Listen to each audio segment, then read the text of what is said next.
Recognizing the crucial role of our child development workers and teachers, UNICEF has been supporting the government, particularly the ECCD Council, and selected local government units in the continuous, progressive professional development of our child development workers and making sure that they are supported, including providing decent remuneration. Zone of proximal development.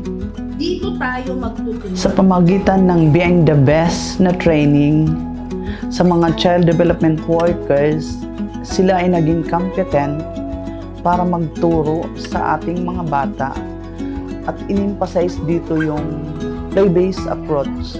Bahay, bata, bagyo, bahay, bata, bagyo, bagyo! With the help of the UNICEF at sa tulong ng mga gamit o instrumento na binibigay doon sa mga center, malaking tulong sa mga bata. At doon naman sa mga center na sa mga hindi pa naaabot ng mga instrumento, we let them express their creativeness and resourcefulness by initiating small things that could produce sounds and that could motivate learners to move sa pag-express, paggalaw, pagkanta, paglalaro in terms of movement, pag-drawing in terms of arts. We learn on how to efficiently integrate music, arts, and movement in our daily session. Pito, walo, siyam, kuya ka,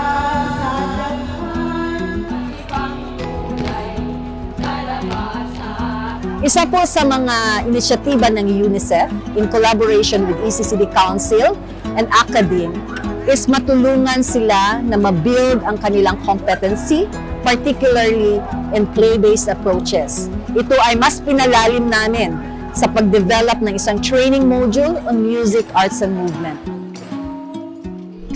Your role in advocating to parents and caregivers to send their 3 to 4-year-old to enroll in child development centers and supervised neighborhood play groups is very important.